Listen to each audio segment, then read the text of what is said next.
आज हरियाणा श्रमिक दिवस है। इस मौके पर सीएम मनोहर लाल पलवल पहुंचे हैं, संबोधित कर रहे हैं। क्या कुछ कह रहे हैं वो आपको सुनाते हैं। भगवान विश्वकर्मा, जिनको हम भगवान कहते हैं, वास्तव में जो भगवान शब्द जो बना है ये प्राकृतिक चीजों को जोड़ करके बना है।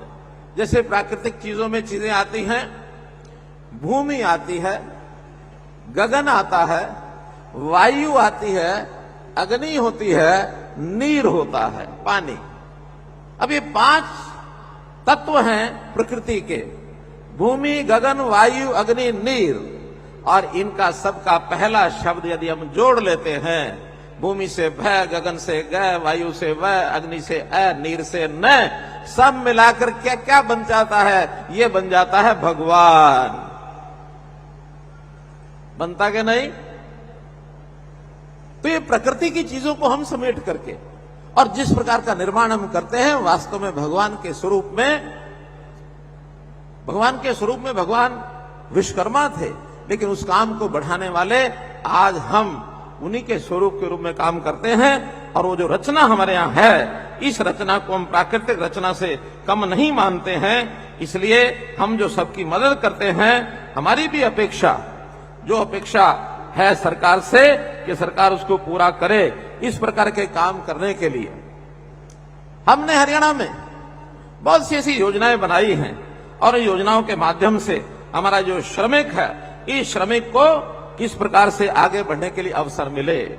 उसमें सबसे पहला तो मैं ये कहूंगा कि हुनर सिखाने के लिए जो हमारा कौशल है, वो कैसे हुनर के नाते से निखरे, कैसे कुशल बने। तो उसके लिए हरियाणा में एकमात्र ये जो विश्वविद्यालय हमने विश्वकर्मा कौशल विश्वविद्यालय बनाया है, ये श्री विश्वकर्मा कौशल विश्वविद्यालय, इसके माध्यम से हजारों युवक, अभी तो इसका प्रारंभ है, हजारों युवक हर साल कौशल लेकर के आगे बढ़ेंगे। ये एक सबसे पहला इस काम के अंदर हमने आगे किया है।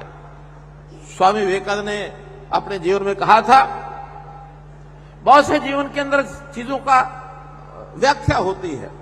उन्होंने श्रम की व्याख्या की थी कि वास्तव में श्रम ही जीवन है। अगर कोई आदमी श्रम करना छोड़ देगा, आलसी हो जाएगा, तो उसके जीवन के अंदर कभी भी खुशहाली नहीं आ सकती है। हम हर प्रकार के श्रम करके आगे बढ़ते हैं और जिसके कारण से न केवल हमारा अपना भला व्यक्तिगत होता है, हम परिवार तो पालते ही हैं, लेकिन परिवार पालने के साथ साथ हम प्रदेश और देश, इसको कैसे आगे बढ़ाते हैं, इसके नाते हमारा जो योगदान है। हम जानते हैं कि देश अपना आजाद हुआ था सन 1947 में। देश के प्रधानमंत्री जी ने कल्पना रखी है कि आजादी के जब 100 साल हो जाएंगे 2047 तक, ये भारत देश दुनिया की एक ताकत बनकर के उभरेगा। आज दुनिया में हम 5वें स्थान पर हैं दुनिया में, लेकिन 47 आते आते, अर्थात अगला ये जो 25 साल का कार्यकाल जो पिछले साल 2022 में उन्होंने घोषणा की थी कि 25 साल का कार्यकाल ये हमारा अमृत काल रहेगा। और ये अमृत काल प्रारंभ हो चुका है। इस अमृत काल के प्रारंभ होने में हम एक एक कदम आगे बढ़ते बढ़ते 2047 के अंदर यह देश दुनिया की ताकतों में 3रे स्थान पर पहुंच जाएगा। मेरे मित्रों, भाइयों बहनों, 3रे स्थान पर दुनिया की एक बड़ी ताकत ये बनने वाला है।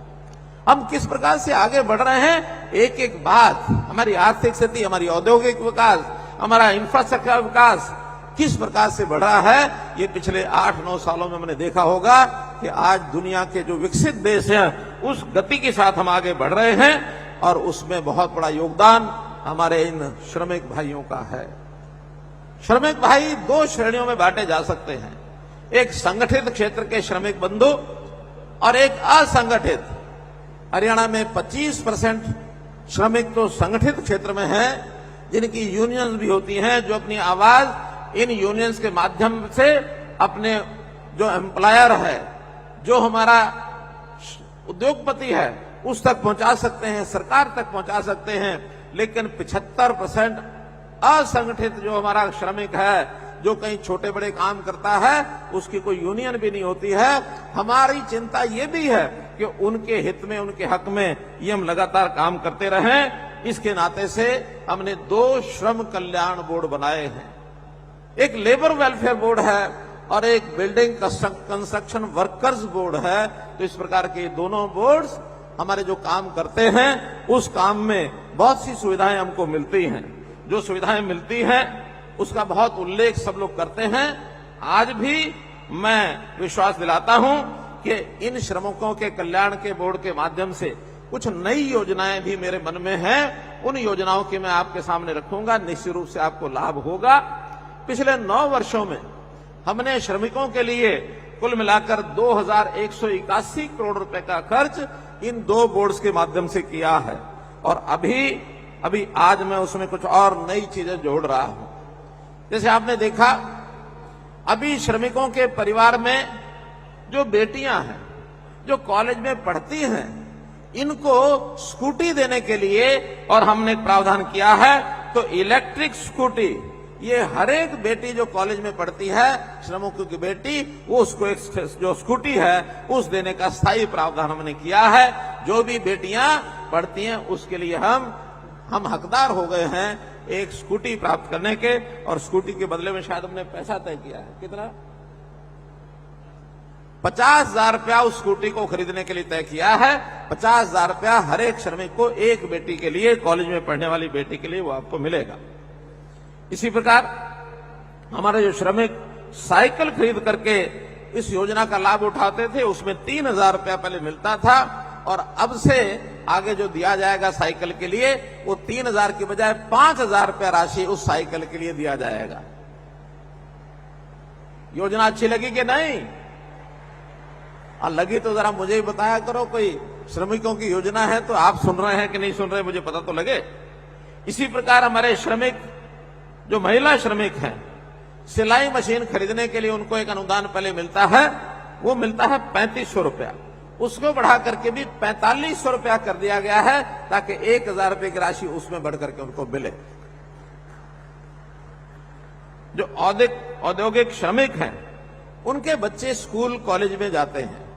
स्कूल कॉलेज में जाने के लिए उनकी जो छात्रवृत्ति मिलती है, एक समय था बेटी बचाओ बेटी पढ़ाओ, ये एक कार्यक्रम देश में चला। हमारे प्रदेश ने बहुत उल्लेखनीय प्रगति की, लेकिन बेटियों को बेटों से प्राथमिकता मिलती रही है।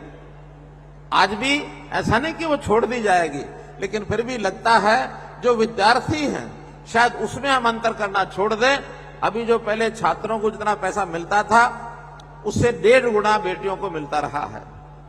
अब हम छात्र जो बेटे हैं उनको भी बेटियों से कम नहीं देंगे, जो कमी है उसको हम पूरा कर देंगे। करना चाहिए ना? करना चाहिए। लेकिन इतना ही नहीं, उसमें वृद्धि भी कर रहे हैं। उसमें जो 4-5 आइटम है मैं आपको बताता हूं।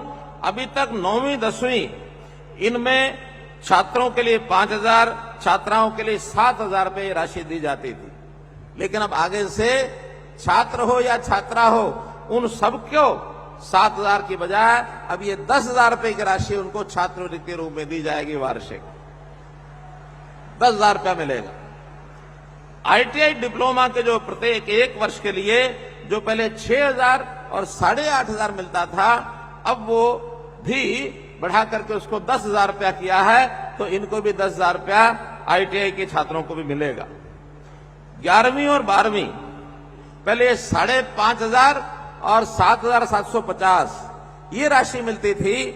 अब ये मिला करके 12,000 रुपया वार्षिक, छात्र हो छात्रा हो सबको 12,000 रुपया वार्षिक ये मिलेगा।